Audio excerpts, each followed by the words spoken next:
wanna fight anymore. Just turn around and leave me.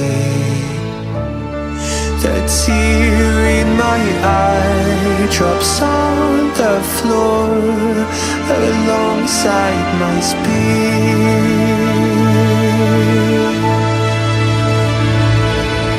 So, after taking about 2 to 3 months off the gym entirely, it appears my body weight is around 189.8 pounds with my body fat around 12.9%. And if you guys want to see my other metrics, you could just pause here and check it out. But for those of you wondering what kind of voodoo magic this is, having your scale hooked up to your phone like this, it's actually this new scale by this company called Vanity Planet. And if you guys have been following me for some time now, you'll see my videos back in high school when I actually got one of their first scales sent to me, like one of the very, very old ones. I think it was the first one they've ever made. And that was just a very standard basic scale. You know, your body weight, your body fat percentage, water weight, and maybe your bone mass are like 2 to 3 things that it really measured aside from your weight. And since then, they've like massively upgraded to this scale that measures like 10 plus things. Then you can connect it to your phone with Bluetooth and you can see everything. It's all neat and it saves it and it tracks it. It's just way, way, way more elegant. But something a lot of people like to say about scales like this that measure things that aren't solely your body weight is that all the other measurements aren't really that accurate. And the thing I have to say to that is, believe it or not, it doesn't actually matter, because think about it this way. Imagine by some magical means you were able to figure out exactly what all your measurements were, your body fat, your bone mass, just whatever you want, right, down to like the 100th decimal, just razor precise, and you had all your measurements. Then what? Like, what do you, there's really nothing you could do with that information, because at the end of the day, the only thing that matters is how you look and how you feel. But the only time that, you know, numbers like that or measurements can become useful is if you have multiple numbers, multiple measurements over a period of time. Then you could actually track your progress consistently, because even if the scale is slightly off with some things, it's consistently slightly off by the same amount. So therefore, your measurements are going to be consistent. So with that being said, if you guys want to pick up this new and improved scale, I managed to get you a 60% off discount code. So use the first link in the description and code DL58 at checkout to save 60% off on this high-tech scale. Quick update with Euphoria.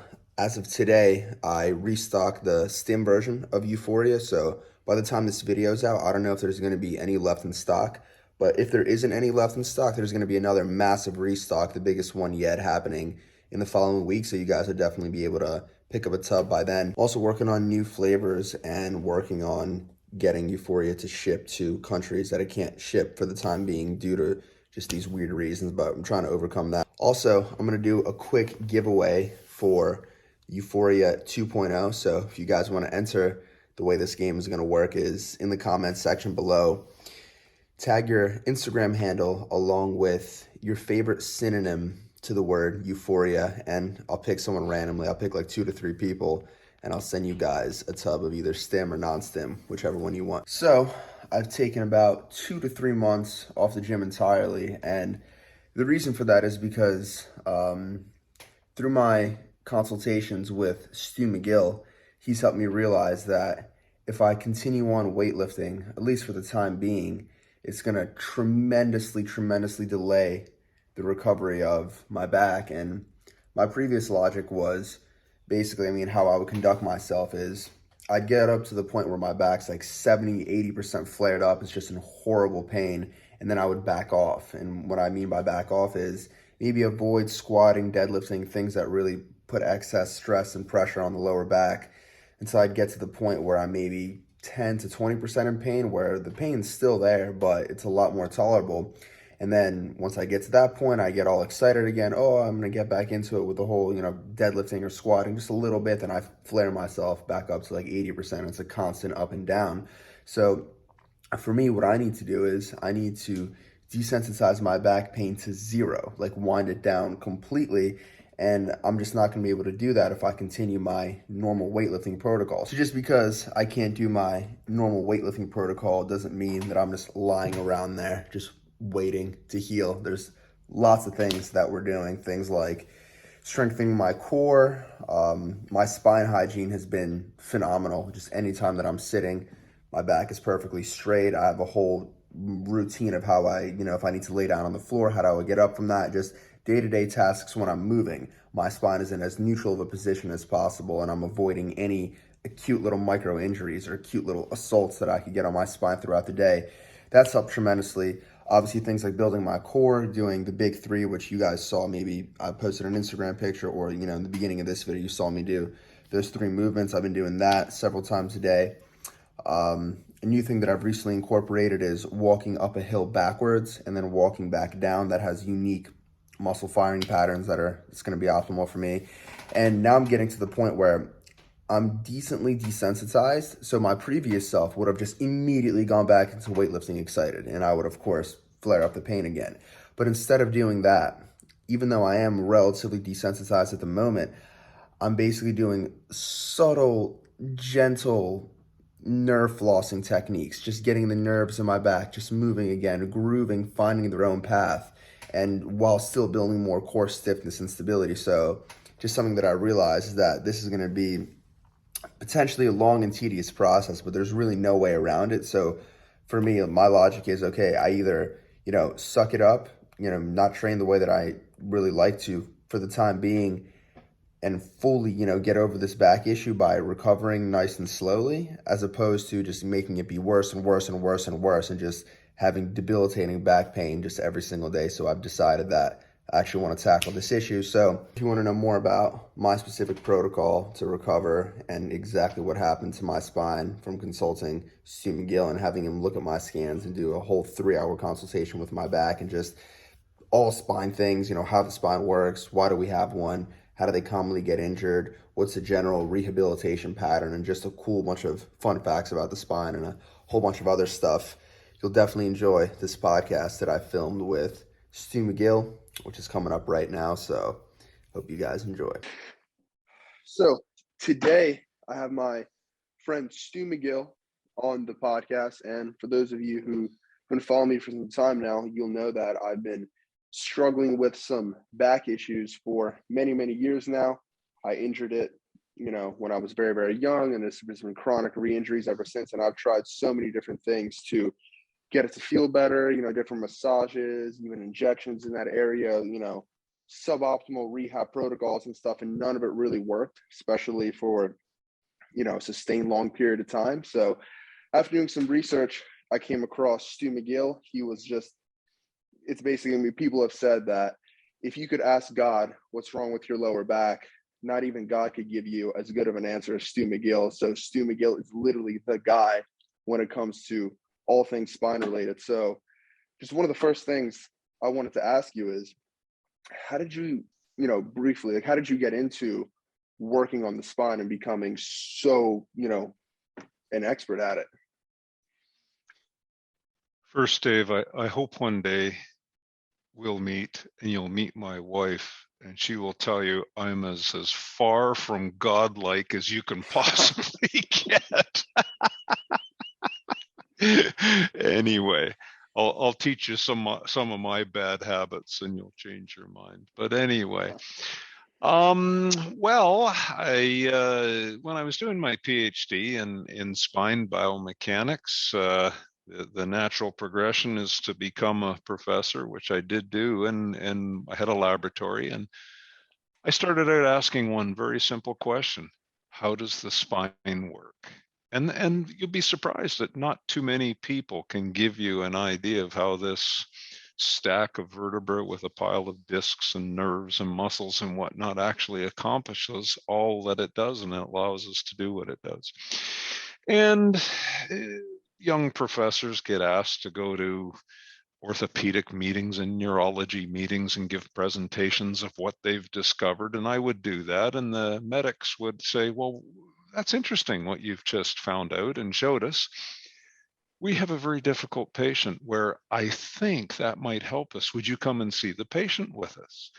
So I wasn't trained as a medic, and but I found that when I would go and see patients with them, I saw pain from a very, very different point of view. It was more from an engineering point of view. I would probe the person. I would ask them questions looking for patterns, because in our laboratories, we would get real people in pain and measure their muscle reactions and the loads on different body parts and how it created pain or took pain away. And we would take cadaveric spines and apply some of these offensive loads and see what happened to the spine. And then we would do experiments on groups of the military, police officers, firefighters. We did groups of MMA fighters, gymnasts, hockey players, basketballers, etc., putting together our findings to create an understanding of how the back worked. And then along all of that, we would, as our understanding of how things worked grew, we would try and create tests that we could perform that would reveal why that person is pain. What's the mechanism of their pain? And you experienced some of that when I assessed you, and we were very specifically going through specific motions, activities, postures, loads, directions, etc., that triggered your pain.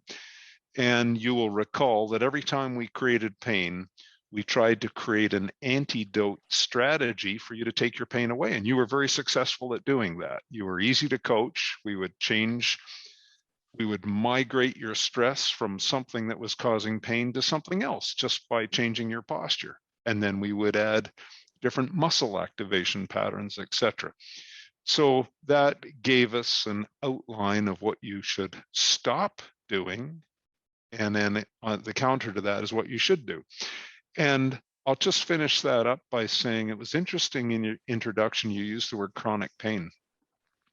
And you have had pain for a lot of years. But I will debate anyone in that you have chronic pain. You didn't. I would submit that you had many acute attacks over and over and over again by doing certain things, violating the laws of Mother Nature and keeping yourself painful, such that when we stop those many acute insults and replace them with activities that work with nature to rebuild the tissues and cause them to adapt, the pain went away. And you can react to that now. I see.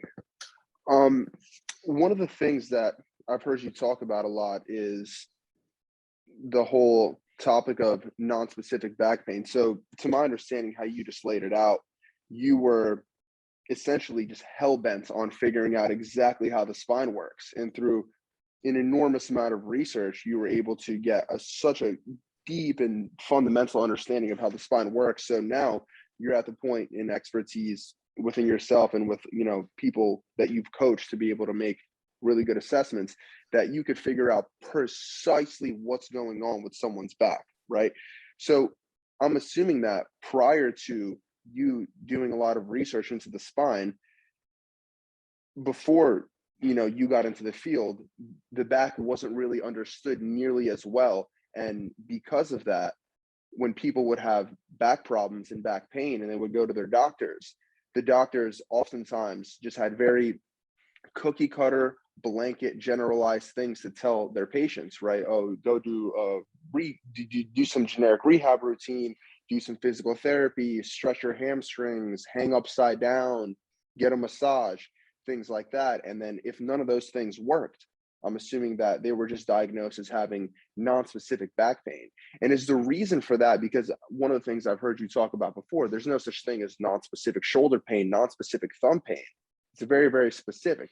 So what is it about the back that would cause many professionals, many doctors to just write it off as, oh, it's just non-specific pain? Is it because the spine is just ridiculously complex, or we just haven't done, you know, a sufficient amount of research on it until you came along? Well, I have two prevailing thoughts going through my mind as I listened to your stream of logic.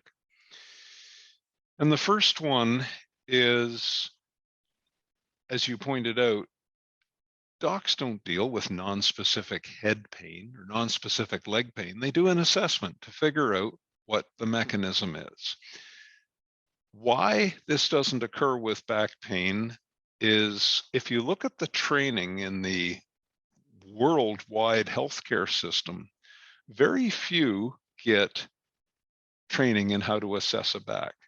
In the US, for example, docs perform medical services that form billing codes, and the billing codes are submitted to insurance companies and they're reimbursed. There is no code to assess back pain. So when I started our experimental clinic, I didn't follow the medical model. What I said is, how can I create an assessment and a system that will help the patient understand what their pain is, so we know what tool or approach to use that matches their specific pain mechanism.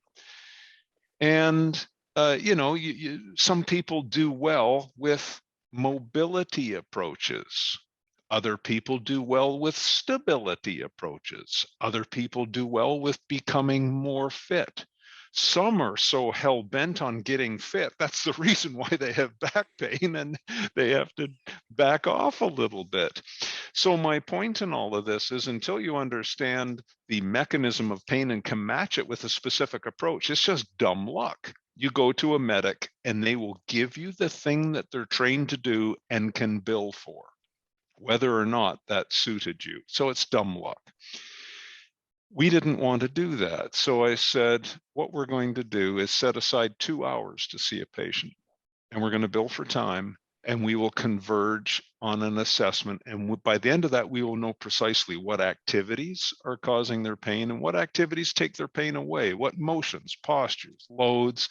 And then we can do specific tissue tests to figure out, well, it's that right L4 facet joint that's causing the pain, or they've got a posterior lateral disc bulge on the left side at L3 hanging up the femoral nerve root, it's causing left thigh pain, etc., etc. So when we can get to that level, we know what to do. Do you know, after the first year of running that experimental clinic, we turned our appointments into 3 hours, unheard of in the traditional system. So that's how I would start that idea that there is no non-specific back pain in our world, and our job is to figure out what will help this particular individual who's sitting in front of us. But the second thing, where my mind was going as you were speaking, think of smoking. Let's go back to the 50s. You know, for years, the tobacco companies denied any link with cancer, and rightly so in many ways. They would say, well, I've smoked till I was 80. I didn't get cancer, didn't cause cancer in me. But on average, it will. And back pain is somewhat the same for a fellow like yourself, who is a warrior, very admirable. You wanted high performance, you were training it. I get it, because, David, you and I are not that far apart. Very, very similar in our history and our passion for pushing it and having a little bit of fun. But you can smoke for 20 years and have no real ill effect. In other words, the cancer comes much later after the exposure. And so it was in your case, and in many young fellows. They build up cumulative trauma, which should stimulate adaptation in your body and make you stronger, which it did, but not all the parts in your body. The cumulative trauma grew faster than the rate at which your body was able to repair it. And then you had to pay the price. So my point is, much like smoking, there was a delayed effect. Now look at the science that was required to conclusively prove that smoking caused cancer in most people who smoked. And so it was with excessive exercise, because the problems didn't occur till much later. And so people could say, oh, well, doing that didn't cause my back injury. Well, hold on. We documented the cumulative trauma over the years, and then we did epidemiological studies, just like they did with smoking, and put the links together slowly. So the third little bit too, and I'll stop talking, I've gone way too long on this, but biology has a tipping point. Unlike smoking, well, maybe some people could argue and say a little bit of smoking is good for you, but don't cross the limit. But I can tell you, the things that adapt your body and make you stronger is physical stress and loading. Having no stress, you will be very weak and sick. Fragile. But if you have too much physical stress and load, it will break you down. So we have a tipping point. We want to stress our bodies and get strong and robust, but we can't cross the tipping point into injury. So there's the third little element to keep working with Mother Nature, keep the adaptations going to build strength and resilience. And the nice thing is, if you get cancer from smoking and you don't get treatment, chances are your future isn't very good. But now we take young fellas who stress themselves, they cross the tipping point. The good news is they get a second chance. Unlike smoking, they now can desensitize the pain and rebuild their bodies and work with the damage to build it all back up again, readapt it, and have another chance for a robust, very enjoyable life. But anyway, I've spoken too much now, Yeah, but there's a little bit of a thought on that. Yeah, that makes a lot of sense. The analogy with the smoking is very, very accurate, aside from the caveat that unlike smoking, you actually can get a second chance if you do, the correct things to build yourself back up again. And that other concept you touched on, like that biological tipping point, it's a huge, huge, huge concept, like a very important idea. And I feel like for any athlete, it's so important to be able to have, the calibrated intuition to know exactly where that is and almost treat it like an art and just romance it just the right amount, get really close to the edge, but then allow yourself to recover. Just the issue with younger athletes, and me specifically when I was younger, I'm so guilty of this. And I'm sure a lot of the people that follow me are, especially the younger individuals heavily have this mindset, is that just the warrior, push through it, push through it, push through it, push through it. And I remember like when I was younger, when I'd have like little tweaks, twinges, pains or whatever, for whatever reason, I was just under the idea of, oh, I could just muscle it out of my body. I could just work it super hard. I'll just get over it. Either like I'll toughen up and endure it, or it'll just naturally go away with time. And then I was under this delusional idea that, yeah, it would just somehow just magically just disappear with time because I'm a tough guy and I could just make it disappear.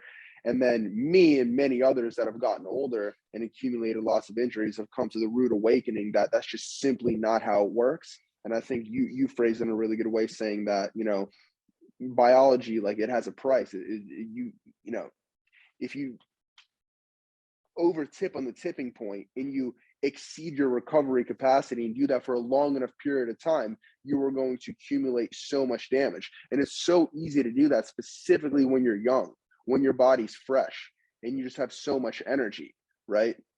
So I would just encourage so many people to, while they're younger, just really, really, really back off. But it's just so difficult because so many people will like hear me say this and hear many other people say this, but they won't actually care about it or think about it until they get injured themselves. And an interesting thought I had the other day, I was curious about your idea on this.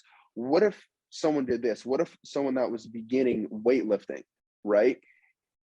Before they even started whatsoever, they got a fresh scan of their back. So they saw what it looked like. And then maybe every 6 months or so, or every year, they got another scan just to compare and see what's going on. Because a lot of the cumulative micro trauma you can't necessarily just feel it in your body until it builds up to the point where you do feel it. So would that maybe be a good idea, just thinking off the cuff, to just get regular scans just to see what's going on? I'm just curious, like, what are your thoughts on that? Well, I have a couple of thoughts. We've already done that, believe it or not. So we've done it through what's called cross-sectional studies, where we will take some young players in a sport and look at their MRIs, and then we will look at people who are 5 years in the sport and have made a certain level of proficiency. And then we follow them all the way through. We did one a little while ago. Do you remember when the NHL hockey players went on strike? The young ones went to Europe to keep playing, make a bit of money. The older ones took that year off and healed their bodies. I saw quite a number of them for back issues. They came with 20 years of MRIs. And every year I knew how many games they played, how many games they couldn't play in because of back injury. I knew how many goals they scored. So I had health markers, pain markers, performance markers. I had the MRIs every year, and I also had their training schedule for those 20 years. And so I would see, they were hanging on, doing well, and then they got in with a trainer who that year, without ever assessing them, said, you should do ass-to-grass deep squats. And then the next year they came in with a bone bruise in their vertebra and a bulging disc, and they were doing quite well up until that point. Now, when was the last time you saw an NHL hockey player do an ass-to-grass squat on the ice? Never. Never. Anyway, and then we've also got individuals as well. So in a way, we've done those sorts of MRI studies. However, the point I want to caution on is, you said, well, if you're a young athlete, have your body scanned now and then continue on. And there's a bit of a problem with that, because the scans won't tell the truth unless you already have symptoms, because there are some people who have very odd looking features on scans that never cause any issue at all. So to be able to interpret the scan, you need to thoroughly assess the person. And it really helps if they have pain, because from the character of the pain, you then know what to look for on the scan. So I wouldn't recommend doing routine scans. What I would recommend, though, is let's take a page out of the book of some of the European super soccer clubs who have really led the way in this idea of, I think, lifelong injury prevention, which is what you're getting to here. So if you take a team like AC Milan, for example, well known for every 2 or 3 weeks, they completely assess those players. They're worth a lot of money, and they want to keep them performing well on the field. They do neurological tests, mechanical tests, physiological tests, psychological tests. And for example, I'll give you one. If a player is going through a divorce or something with their girlfriend, their chance of injury goes up for that period of time. So there is a time for, are you sleeping well? Can we change your nutritional routine? Tweak the body a little bit. Let's do some power tests and vertical jumps and those kinds of things, and see if it's affecting that. Are you overtrained? Is it time to back off a little bit? So with some of our players and youngsters as well, we will devise a assessment program similar to that is relevant to their age, their injury history, their particular sport, and keep them tuned. Now, what do you see on the internet? Oh, I set a personal best this week in deadlift. Guess what? Next week, I'm going for another personal best. It doesn't work that way in biology, I'm afraid. If you set a personal best in something like a deadlift, that was very taxing for your body. Now it's time to restore. Deload for a couple of weeks. Let the neurology cool down and then build it all back up again. And, the evidence we can offer there is look at some of the great lifters like Ed Cohn, the GOAT, the greatest of all time power lifter. Ed would set 1 or 2 records a year, and he was wise enough not to get more greedy than that. And then he'd cycle down, deload, and build it all back up again and set yet another personal record. And the other evidence I can offer there is you take a guy like Brian Carroll.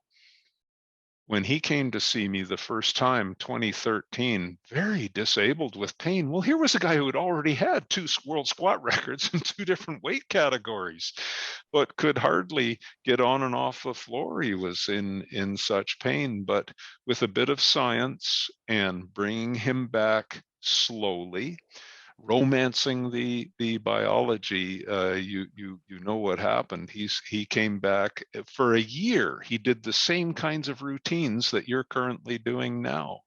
Then he was able to transition into restressing this new biological structure he had adapted, and came back and set a personal best, and then the all-time all-weight category world record in squat. He squatted 1,306 pounds, which is so. When you're in the room with a human that does something like that, it is, we overuse the word awesome, but it is a most awesome. It's like a rocket taking off. But anyway, again, I'm sorry I rambled on that one, You're but I fine, hope you're fine. that essay gives a little bit of context to all of this. Yeah, so one of the overarching points that I'm picking up here when it comes to recovery and just training in general is precision and treating yourself as a hyper unique individual, and discarding and throwing out all cookie cutter things, all generalized recommendations. And I think that's part of the reason that you became such an expert, is because you genuinely had a true curiosity to know exactly what's going on. And when you see all your patients, you take whatever amount of time is necessary to figure out exactly what is going on with them specifically. So with that being said, with your expertise, if you could you explain, just in the most general sense, what is the spine? Why do we have it? How does it work? And what are the most common circumstances or common injuries that occur to the spine, and why they happen? I've written books. I'm sure there was a television show being produced in the UK, and the theme of the show was, if you could re-engineer the body, could you make it better? And they went to a knee expert and a cardiovascular expert and a brain neurologist, and I was this spine guy. And I didn't see the show at the end, but I heard the conclusion of every expert was, when they thought about it and considered all of the alternatives, they couldn't come up with a better design. So I'm going to start that thought with that concept. The spine is pretty perfect for what it can do. May I use some physical models to demonstrate some of these things, Dave? Please. Okay. So here is a spine and pelvis, which is a collection of blocks of bone, the vertebra, and they have discs that are not ball and socket joints. Like at the hip, there's a ball and socket joint, which is designed to create power. Large forces through a large range of motion to create power. But this isn't a power producing joint. It's a very, very special joint. Why didn't we evolve ball and socket joints in the spine? Instead, we have discs. The reason is this is a flexible spine that allows us to dance and have sex and tie our shoes, all these good, necessary things. But it also allows me to pick up a small child out of a crib. It allows me, in the 200 or 300 years ago, I would have to go and shoot my meat and pick it up and drag it and carry it home. So a flexible rod, if we loaded it with compression, it will bend and buckle very quickly. So this is called an osteoligamentous spine. You need guy wires to give it the ability to bear load. So I can show a few engineering models now. This is basically a articulated linkage like our body. There's the spine. It's got stiffness to it. There's a wire rod all the way up the middle holding these balls and the blocks representing the vertebra. Now I'm going to let some of the stiffness and compression out by taking the lever off, and you'll see it bends and buckles and collapses very quickly. So you need a guy wire system to allow your spine to move from a flexible structure to a structure where I can now pick up an object, deadlift, overhead press, throw, turn, kick, punch, survive. Well, that's quite an array of tasks. Now the next concept, proximal stiffness. We live in a linkage. If I wanted to push very robustly and I could develop a huge shoulder pushing mechanism by doing bench press, look what happens. The bench press muscle, the pec major, spans my shoulder joint. Distal to the shoulder joint, that bench press muscle creates the athletic push, what I wanted to do. But proximal to the shoulder joint, it connects to the rib cage, and it just bends the rib cage into collapse. So if all I had was a bench press muscle standing and I wanted to push, all I do is collapse. It's called an energy leak from an engineering point of view. But if I locked my core, now 100% of that athletic effect of that muscle is positive. It's what we want. So whatever I do in life, I have to have proximal stiffness to allow me to push, pull, kick, lift, throw, run, etc. The mother of all proximal stiffness and stability in an articulated linkage is between your shoulders and your hips. Now, isn't it curious that the spine has a ball and socket at either end? The power producing to allow you to push power through this flexible rod that is now stiffened, and it allows me to do all of those things. So the guy wire system, this is why we work on our core muscles to allow us to lift more, throw more, run faster, etc. The final little bit to this is joint injury is characterized by a loss of stiffness. So assume I tore my knee ligaments. The doc would do a drawer test and measure the shear instability of your knee, indicating a torn or a damaged knee ligament.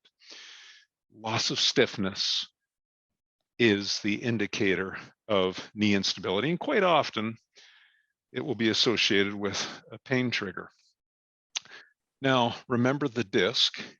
It is a ring of collagen fibers with a nucleus in the middle that forms a gel. It's an incompressible hydraulic fluid. Consider letting some air out of your front left car tire. It will bulge on the road and the car will be sloppy to drive. You lose control of the car. Car's sloppy. If we let a little air or hydraulic pressure out of the disc, and this is what you did through overloading of compression, by the way, at L4, this joint is normal, and so is yours. Your L5 is normal, but at L4, the end plate has been damaged. It can't contain the hydraulic pressure. It's lost its stiffness. Watch what happens. I'm going to apply a general torque, and you see how the majority of the motion occurs at the joint that lost its stiffness. Those micro movements trigger pain. So when we did the orthopedic testing of you, testing and applying even a kilo of shear load to that joint, you remember the pain you experienced. 1 kilo. that was the loss of stiffness. You had other ones at different levels of your spine that we found very quickly.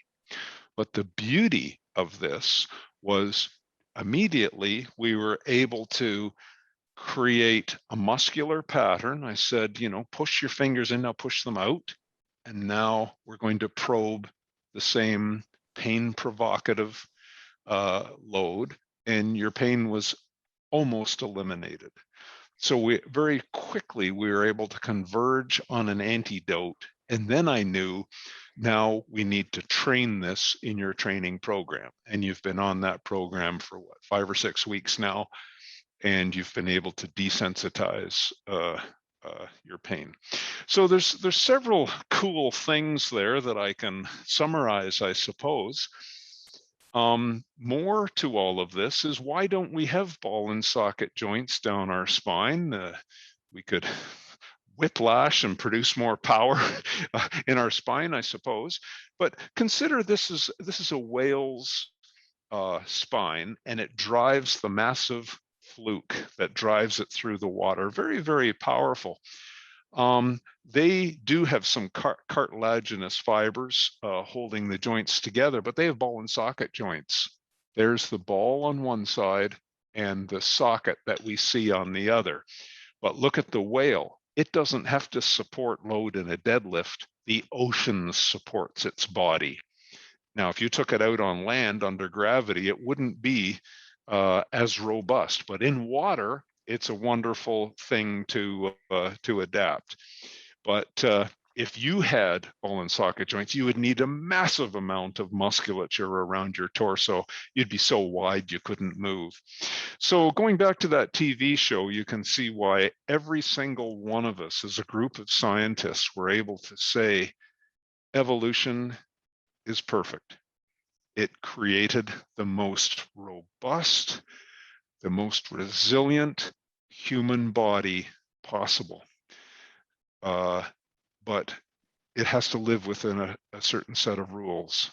And those rules have come from evolution. We've already discussed the tipping point, and there's some of the rules of adaptation. And you did mention prior to this question, you were saying, you know, don't do too much. I'm warning all the young fellas. I think we have a bigger problem in our modern society of people not doing enough. Now, they're not warriors like you, but they're the polar opposites who spend far too long on their computers de-evolving their bodies into things that are so weak, easy to kill, really. So, you know, there are the extremes, and we're trying to seek that middle of the road where you're as tough and resilient and as hard to kill as you possibly can, whether it's a virus, whether it is a stress of your environment through some sort of uncontrollable situation, or there are times when you are going to have to fight for your life. You might have to escape a burning building. You might have to get out of a car wreck. You might have to, you might be attacked by bad people. For all of these reasons, being more robust and easier to kill is a good thing. And I happen to believe it's a personal responsibility as well, but that's just my own opinion.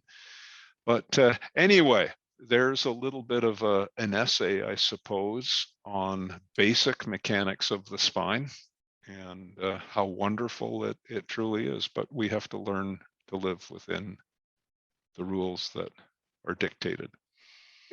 Yeah, whoever designed us clearly did a phenomenal job, because we are quite eloquently built, though some more robust than others, it seems, and then maybe some are given certain bodies and a little too much of ambition and they get little snapped up spines like me.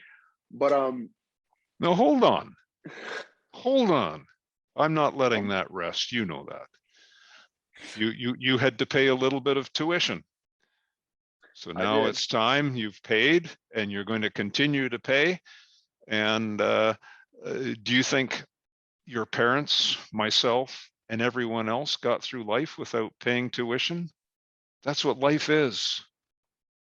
That's so true. you will continue to get wise, and you get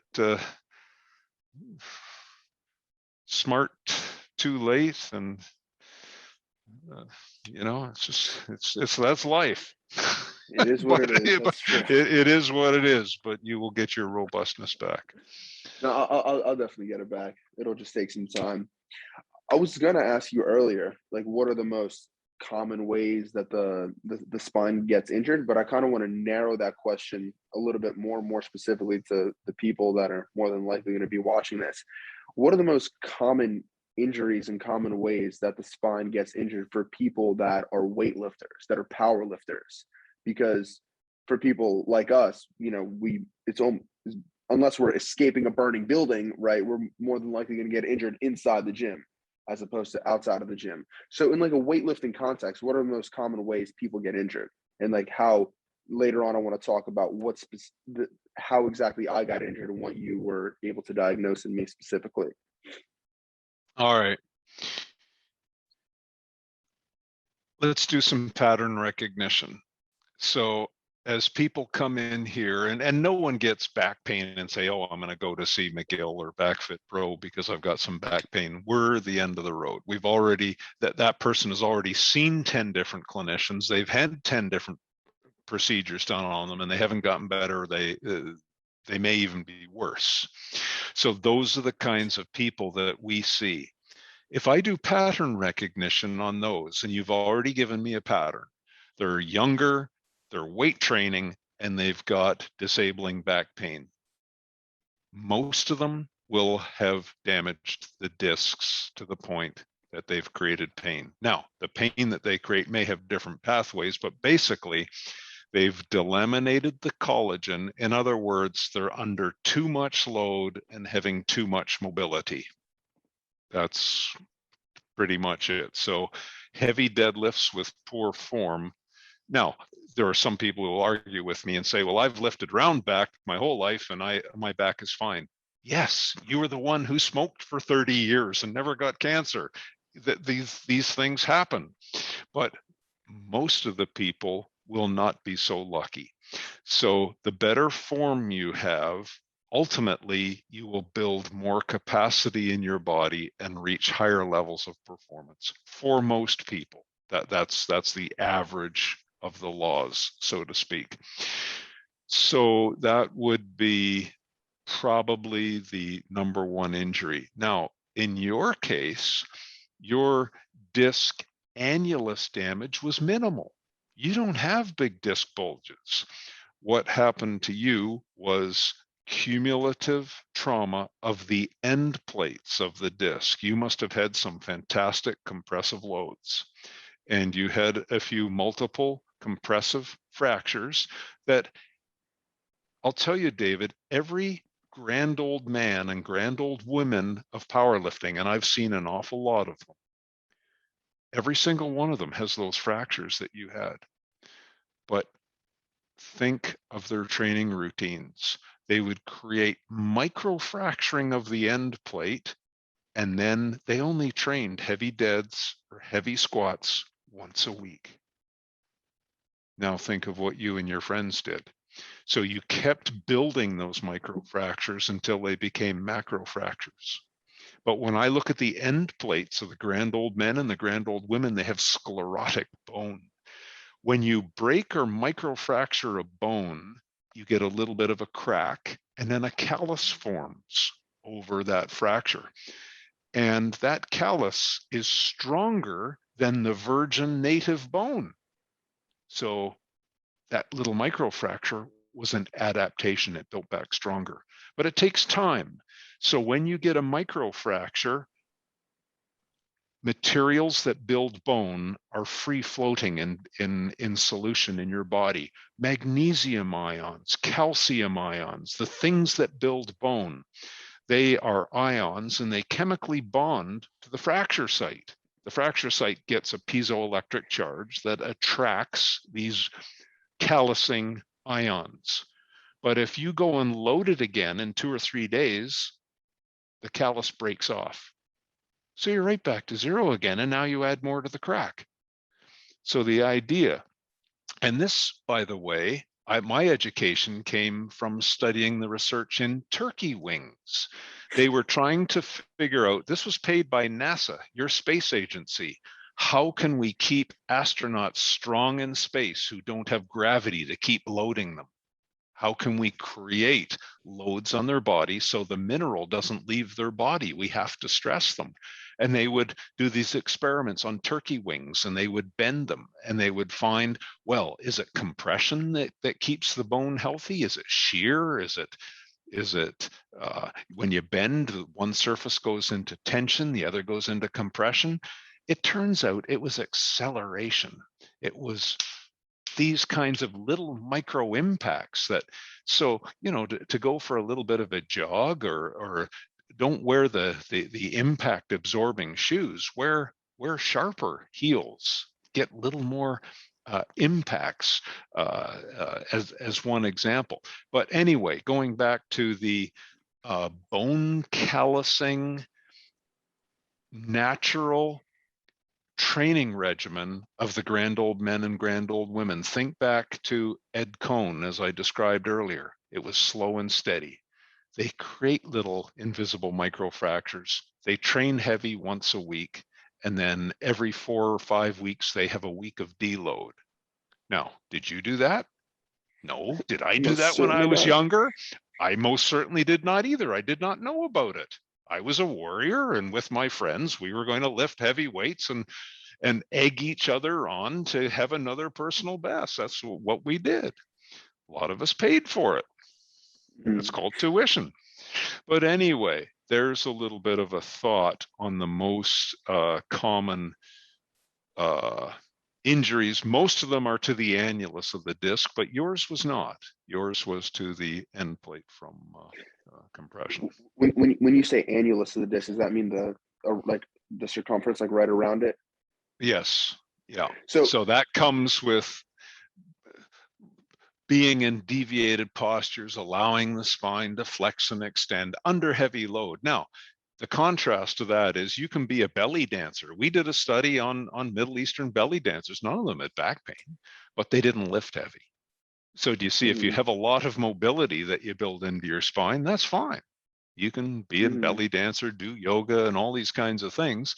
And chances are you're not really at risk. But when you combine the two, get out of position, then put heavy load in, things adapt not in a positive way.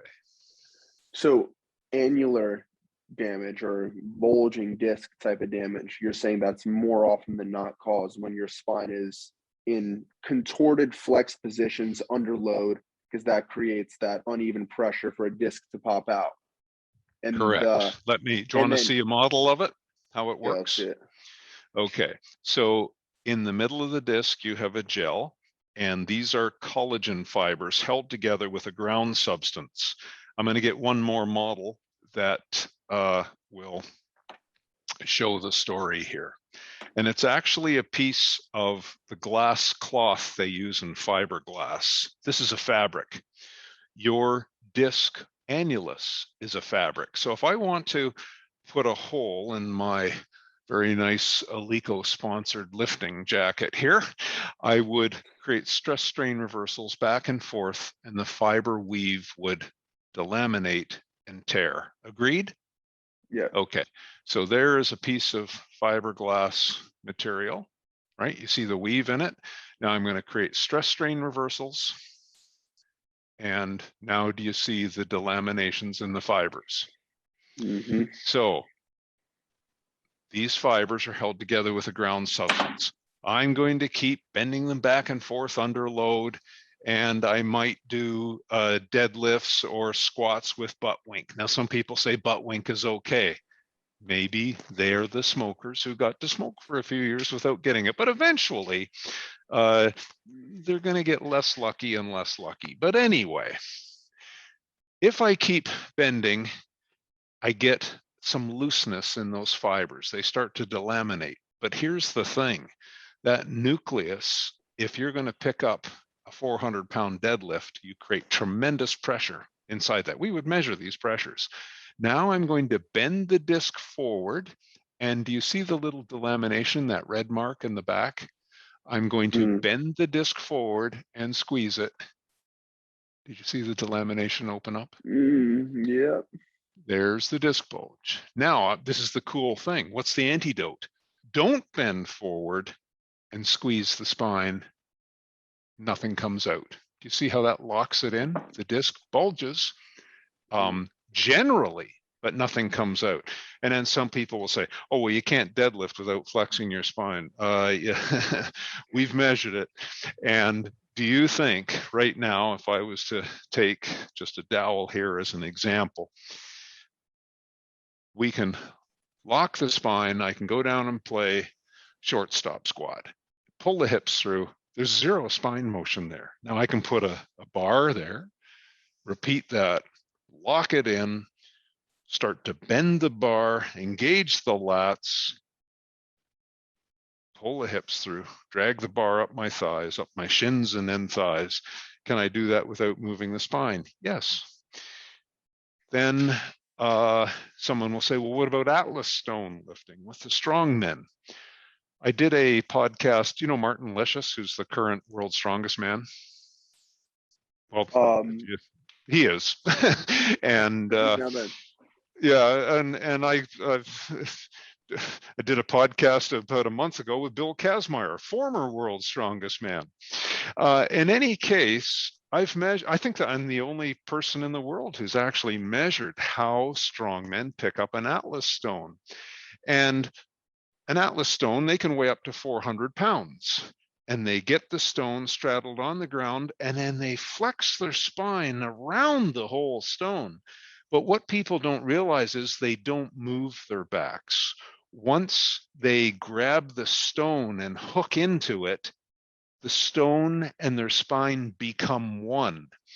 And it's the movement that causes the delamination. So if I can hook around a stone and don't move the spine under those tremendous compressive loads, then you'll see they roll it and they thrust their hips forward. And then that momentum allows the stone to roll up their spine just a little bit. Now the stone is over their hips. They've just unloaded their back, you see. This is called the hoik, and then they place the stone on the platform for a successful lift. So there's a tremendous amount of skill, momentum transfer, etc., for a good stone lift. And a world-class stone lifter lifts a stone that's about half the weight of their personal best deadlift. So, you know, there's a lot of nuances going on with all of this. But there's, again, another technique. If you are out of position and your spine has to take a lot of load, don't move your spine until the load is put down. Did you see there's, again, several layers that Mother Nature puts on this, that if you follow, you can keep yourself a little bit more resilient. I see. So to clarify, what happened to me was accumulation of way too much compression, not enough rest, resulted in end plate fractures, multiple end plate fractures throughout my spine, which is basically where I'm assuming you have a model to show it where, yeah, show us what an end plate fracture is. Okay, there's the sacrum, there's the L5 vertebra, and L4, we've just sawn the top of it off. The top and bottom of the disc is not bone, it's actually cartilage. So there's some cartilage, and then you pressurize the nuclear gel tremendously with very heavy loads. So I'm just going to squeeze it down with two hands now, and the fracture in the cartilage is going to open up, and there you see the nuclear gel underneath pressurizing through. So we have other models that show that in a little bit more detail. Let's pull out the plug, and we're going to pressurize the spine. So the nuclear gel of L5 here is going to squirt through an end plate fracture into the vertebral body. And if I can align the camera right, you see, there it is coming up in, it's dyed blue, and we vacuum it back out. Now, certain people are lucky, and that end plate fracture calluses over and seals. And does it get stronger or no? Well, I would have, does it get as strong as it ever was if it was unfractured? I don't know the answer to that. I can tell you that it got strong enough that Brian Carroll could squat. I can give you many examples of very strong top-level athletes that came back to be able to withstand those very heavy weights. But I can't answer your question, did they get their original resilience to compression back? I don't know. So yeah. Is loss of disc height inevitable with an end plate fracture? Yes. Yes, it is. Okay, so when the disc loses height, so is it fair to say that the thicker and fuller the disc, the more stability, the shorter the disc, the more unstable it is? Is that a fair description, or also a depending type of thing? The answer is it depends. And the reason for that is this. We will see in certain athletes, we might measure the height of 4 discs and say one disc has been flattened and it really looks gnarly. And yet where we measure where the pain is coming from, it's not coming from that disc. It's coming from the nice, thick, plump disc up top, because that's the unstable one now, and it's time. So the first person to document this was a Professor Bill Kirkcaldy-Willis. He was an orthopedic surgeon, and he wrote a book called Managing Low Back Pain. And he described what he called the degenerative cascade. And he was absolutely correct in that when you first damage a disc or an end plate, the joint now loses stiffness and it's a little bit unstable. And the symptoms are, oh, you roll over in bed and you get a sharp pain, or you bend forward and you get a sharp pain. And you might have that for several years. And then after a while, nature gristles and stiffens that. So it's a little harder to put your socks on in the morning. But those micro movements are now engineered out. So when you take an MRI, that's a gnarly looking joint with bone spurs. It's flat, but it's stable. It's gristled up. Now the joint above that is nice and plump and has lots of mobility, it's the one that now has the micro movements in it. Do you follow? So it's just entering its unstable phase. So that's why I have to hedge a little bit.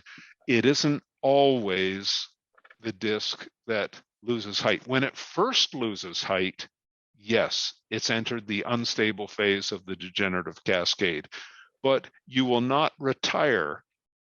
I mean, I'm a prime example. I had joint instability when I was in my 20s and 30s. I would have sharp pains and acute episodes and whatnot. Don't have any now. I'm 65. My spine is fine. And you will hear that story over and over again with people in their 60-year-olds. They'll say, back pain. I used to have back pain in my 20s and 30s. I don't have it now. I got other problems. I've got cardiac problems. Obviously memory loss. But anyway, you get the idea. So if you play the game well, David, you won't retire this way. You might have other problems, but your back most likely won't be one of them. Gotcha. So end plate fracture, disc loses height. Shortly after end plate fracture, that's when there's a good amount of instability. With time, nature gristles and stiffens it. But let's say you get an end plate fracture at a disc, right? And let's say the disc above it doesn't experience any direct damage. Could that healthy disc indirectly become unstable due to an end plate fracture of a disc above or below it? Well, in a manner, not directly, but indirectly, absolutely. And here's what happens typically. This is the typical scenario. So you damage one joint and it goes into an unstable phase. And then over time, it stiffens and stabilizes. It doesn't move very much. But if you keep doing the same stupid techniques in the gym, now it migrates to the next level. And it's so interesting. We've had patients, and I've been involved in this for a long enough time now, that we will have someone with real heavy joint instability at L4. And then they go back to the gym and they still haven't learned how to lift properly and train properly. And then they come in with instability at L3. And then that is dealt with. And then they come in at L1. And you'll see this with people going into spine surgery. They'll go in and they'll have, say, a fusion done at L4, L5. 4 or 5 years later, now they're coming in for a fusion at L3. And then 4 or 5 years later, they're coming in for a fusion at L2. And I say to them, didn't the surgeon ever tell you why you need these surgeries? And you keep going layer after layer. And they say, well, no. And I said, well, all you've done is bought the surgeon another BMW. Stop, learn what is causing your, these things don't come out of thin air.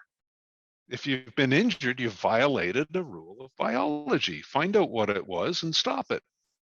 Are there people that have their entire spine fused? Is that even a thing? Well, yes, but maybe not for the reason that you're thinking of. There are some people that have conditions called scoliosis, for example, where they have lateral S shapes to their spine, which in mild forms don't turn into something of concern, but in more advanced forms, they do. They can't breathe. They're crushed right down and their organs aren't functioning properly. So the surgeons who deal with this sort of thing fuse their spine from their neck to their sacrum. They put steel rods, bicycle spokes, but very heavy bicycle spokes along the full length of their spine to create a full spine fusion. Could that paradoxically make you maybe even like stronger or more resilient for something, say like a deadlift, or no, because you need that subtle little roddy, bendy movement? You do. Yeah, your spine is very dynamic. Now, I'm going to give you an example. When you go to bed at night, you'll find that you can put take your socks off quite easily. When you get out of bed in the morning, it's a little harder to put them on, isn't it? And the reason, if you measured your height, you're about, depending on who you are, almost an inch taller when you get out of bed in the morning, a couple centimeters taller. Your spine discs suck up fluid throughout the night. They get thick and turgid. You just changed the length. Now, if you were all held together with steel rods, do you see how that's going to create an awful lot of stress because your spine is moving and changing every day and throughout the day? It's called the diurnal variation, but the spinal rods don't. So you mentioned with scoliosis, obviously when it's severe enough to the point where you have to get it, fused straight, that's like a pretty extreme case. But in the more subtler, mild cases, even with me, when I was very young, when I was like 12, I was diagnosed with scoliosis. And I think it's because I was just growing faster than, I was growing really fast and then I was like sit slouched on the computer. So it would just become crooked. And I think it's straightened out to a decent degree throughout weightlifting. But even now, the MRIs that I sent you prior to our initial appointment, I had like my own layman's look at it, right? And I could tell from the back, there was like a subtle like curve. So is it the case where if you have a slight degree of scoliosis, it's not really that big of a deal? Or can it be problematic specifically when adding compressive load? Because if the spine isn't fully straight, it just makes sense how there's like uneven distribution of stress throughout a disc. Well, again, it depends. There are some marquee athletes, and I'm talking about athletes who've dominated their sport, and they have had cases of mild scoliosis. Now, consider a baseball player. Can you imagine when you're creating a unilateral asymmetry that there are some sports where if you had a little bit more of elastic tightness on one side, a little bit more of elastic elasticity on the other, do you see how that could even be an advantage? Mm. Okay, so do you see there, you could argue that a slight asymmetry could be an advantage. And then you look at some of the world's fastest sprinters, some of whom have scoliosis, and they have to continually work on, say, Schroth exercises, where, say, the scoliosis is like this, and they might hold the outside of the curve, the convex side down. They breathe into the concave side, keep trying to open up that rib cage and combat the tendency to go more into their scoliosis. So there would be an example where I would say, no, they have to keep working against that scoliosis to get load resilience, and that's also speed and power resilience that involves the same load. So do you see why it's a yes and a no? And Yeah. you know, my world is not generalizations, as you pointed Yeah. out earlier. My world is very, very specific. Let's examine this person who sits in front of us and what is their uniqueness.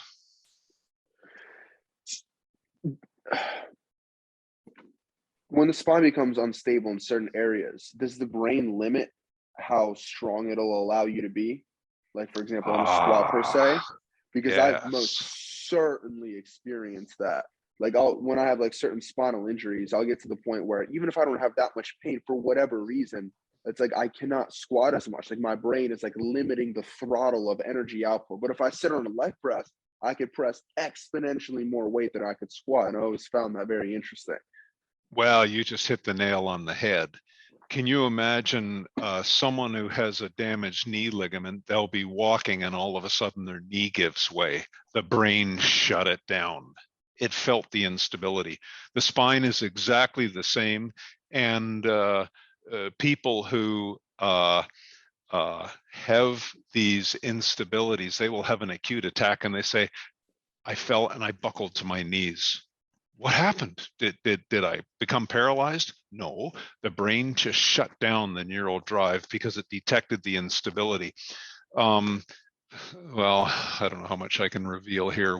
You know, I've got guys who are in the UFC. Do you know what that is? The fight league. Can you imagine knowing you have a spinal instability that could go at any minute, and now you have that added stress, and you're going into the cage to fight for your life? Our job is to build resilience as much as possible to not allow that to happen. So the camps that they go through are very, very specifically designed to stop that giving way sensation where it's basically life or death. But let me offer up this evidence because it's so much fun. Go on YouTube and look at World's Strongest Man, the one that was in Mogadishu, Africa. It was maybe 3 or 4 years ago now, I've lost track. And there was an event where the lads had to put 750 pounds on a bar on their back. It was in this big jig, and they had to squat, touch the bottom platform and squat up again. And you had to squat 750 pounds for reps. Go carefully look at those films again. And YouTube, you can go in reverse and keep watching it over and over again. Every single strongman hit the wall, but you saw it in the lift before. Their brain perceived the micro movement and the instability, and then it shut down their strength, and we knew they weren't going to get another rep. And you would see they would squat very pristinely, and then they would lose a little bit of tightness, a little bit of form, and then the hips would shift just a tiny bit, or they would round just a tiny bit. And then we knew the brain would perceive that. And, you know, there are some groups and in therapy, whatnot these days that are saying, oh, lifting form doesn't matter, just lift.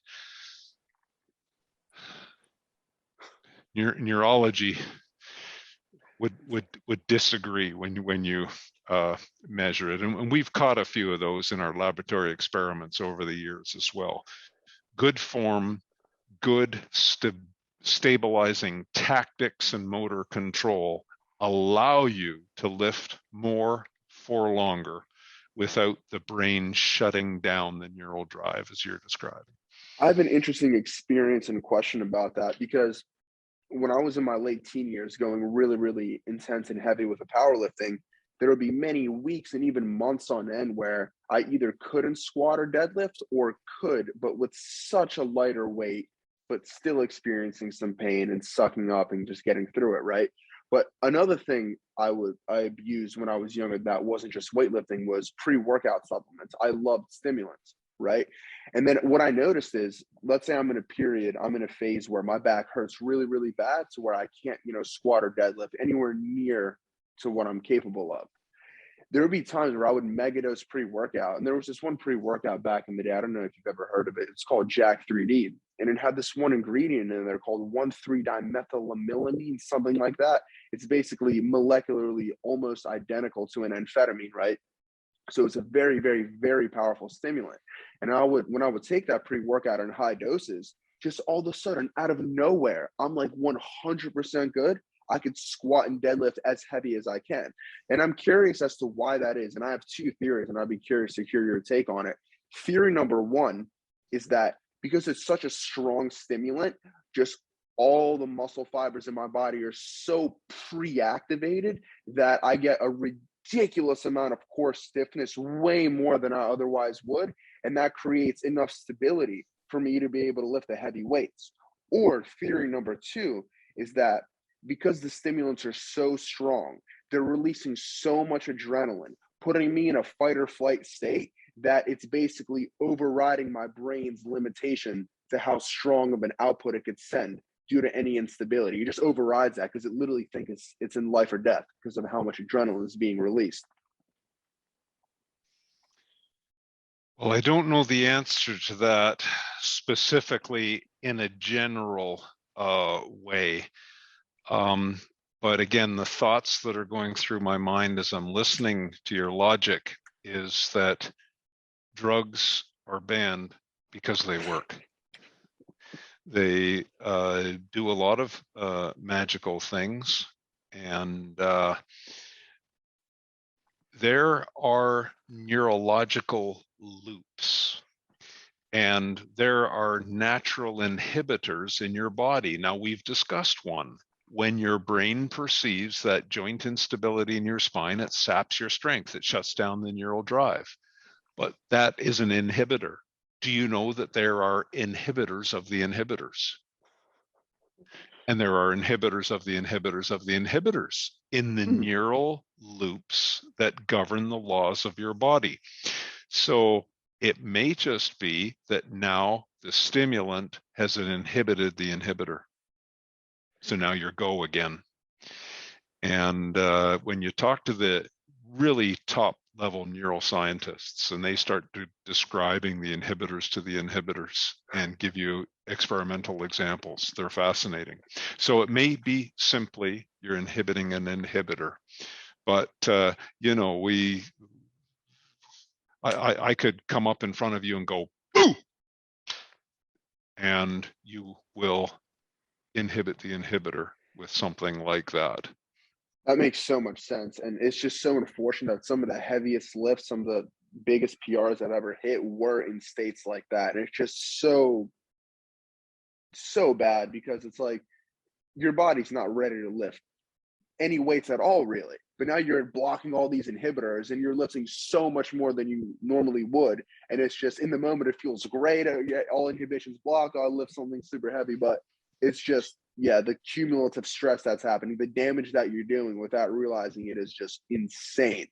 So, Well, my wife is a sport psychology consultant. And we've all been there, people who compete. You get into a neurological flow. And when you're in that flow state, magical things flow out of your body. And it might just simply be that as well.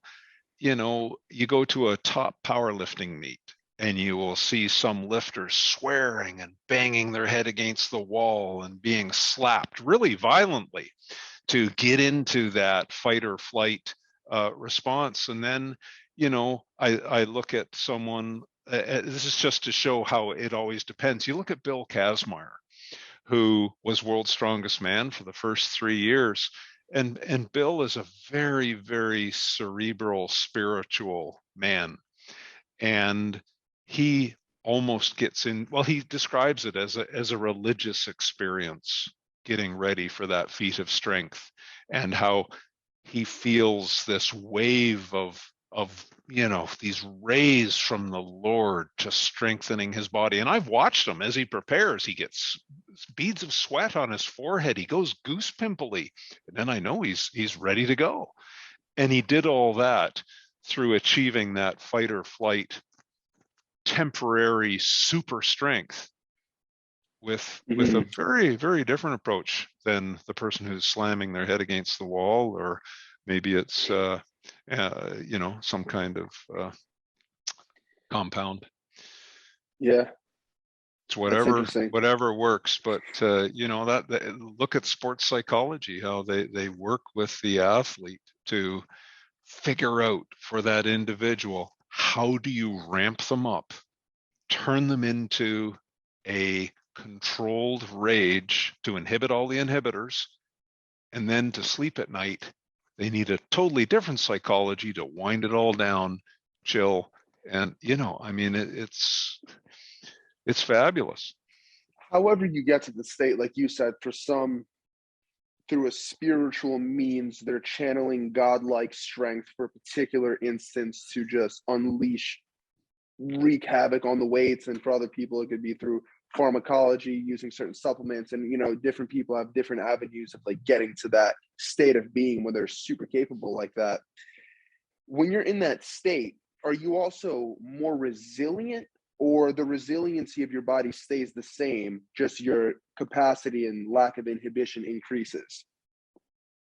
Yeah, I suppose it would be, what injury pathway are we talking about? You know, if it's an instability buckling pathway and you had more stiffness, and joints get more stable as you compress them. You know, think of doing an arm bar in MMA. You traction the arm and then you lock in the arm bar. So you distract the joint to make it weak.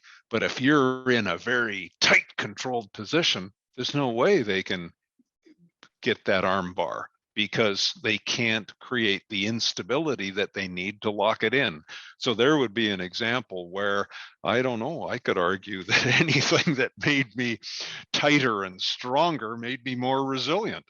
Yeah. You know, and I think of collisions in football.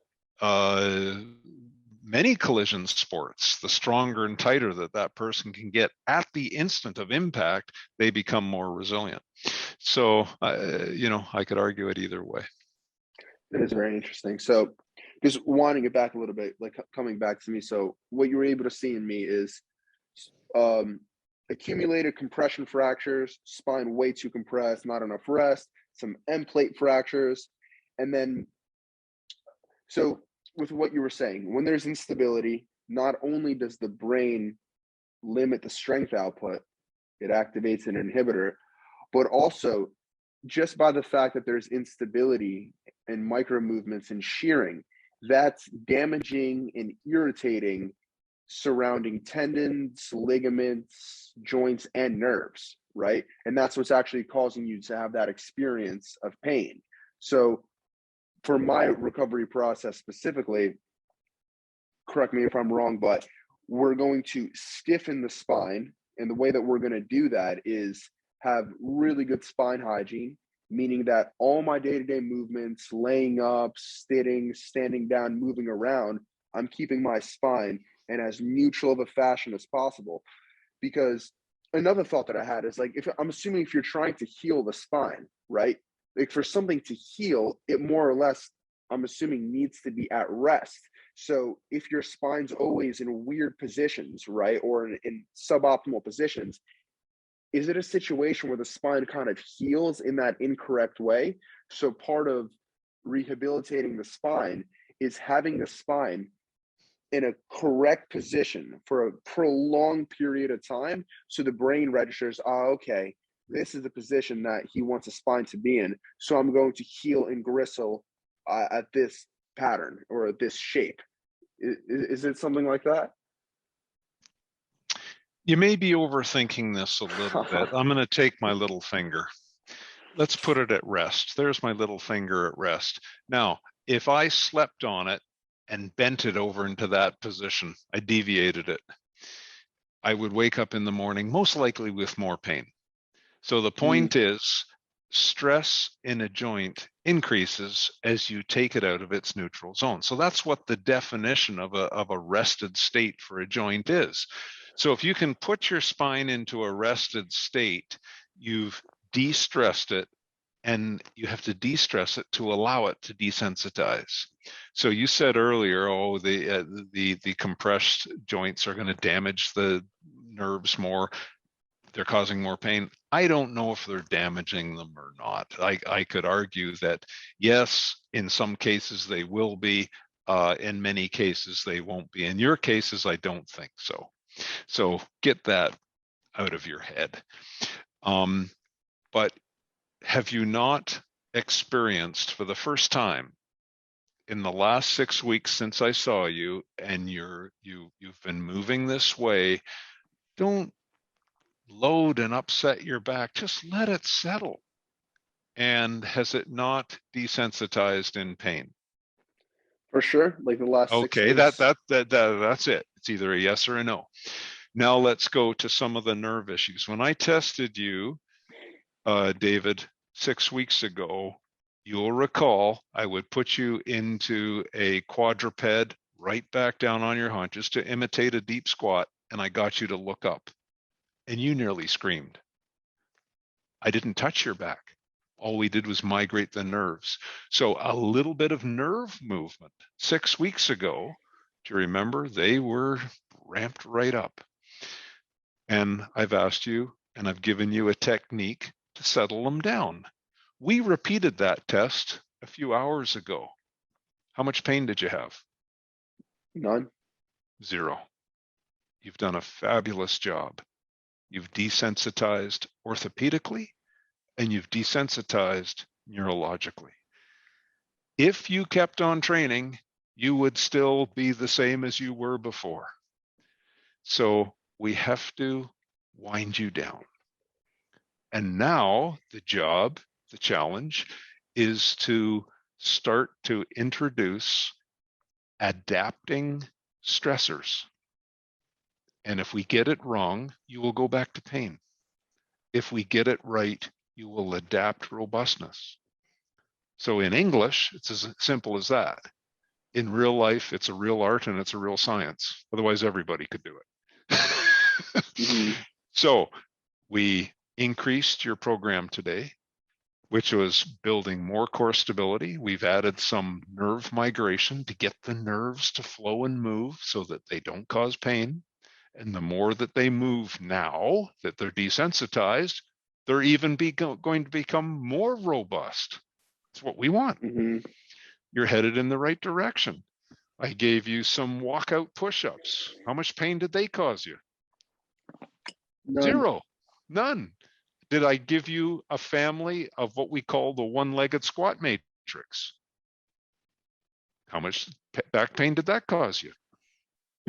0. We're back in the game, son. So yes, we are.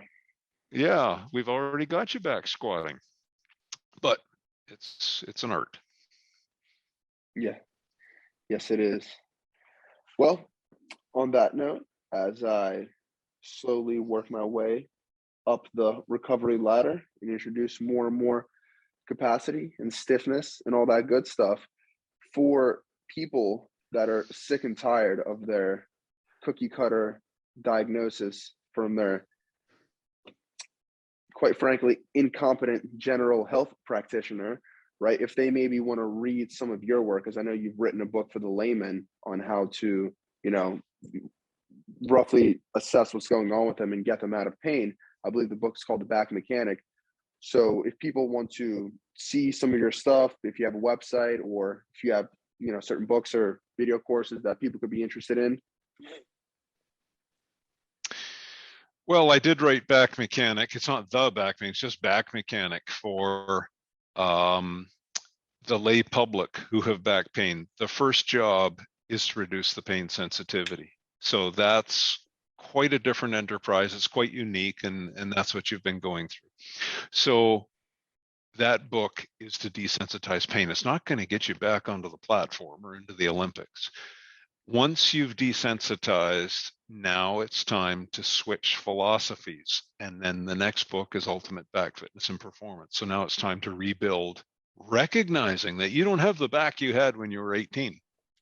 So with the new reality, how can we adapt that back to reach your goals?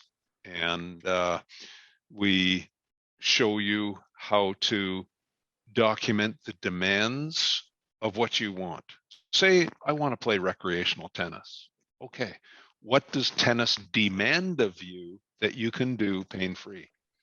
Then you list those things and you say, okay, well, can I do those? And if you can, we're done, you're there. But if you can't, we say, how can you train what you need, but you don't currently have, in a way that doesn't trigger pain, but builds you more? So that's Ultimate Back Fitness and Performance. And then I have a book I wrote for docs, which is basically all of that in much greater detail. So that's low back disorders. And then I have a book for strength athletes, which is Gift of Injury. Those who are looking for clinicians, it's all on our website. If you go to backfitpro.com, you can find clinicians, hopefully in your area, that can give you guidance on these things if you're struggling. Or if you are a clinician and you're looking for training in these approaches, we have our clinical courses that are now online, and you'll see those on the BackFit Pro website. So I guess the answer to the question, David, is go to the website and see what things are best suited to you. Makes sense. All right. Well, I'm going to go do my big three. I'm going to go for my 10-minute walks. I'm going to do my backwards working up a hill, and I will proceed to desensitize. I just want to say, one, just thank you for, making the time to work with me and tell me exactly what's going on. It's definitely helped tremendously. And thank you for doing this podcast. And yeah, is there any closing thoughts or anything you have, any things that we maybe missed out when it comes to anything related to the spine that you maybe want to get out? Or well, I'm getting to know you a little bit, David, and as I've said to you several times, you and I are quite alike. More so, look at this, and this is what you're going to look like in another 50 years. But anyway, the people who do things and contribute things are the people who get off their rear end and are a little bit of a warrior spirit. So good for you. Thanks for doing all that you're doing. And you'll come along, help out a few others along the way. That's the goal. Yeah. So thanks what you're doing. Thank you, Stu.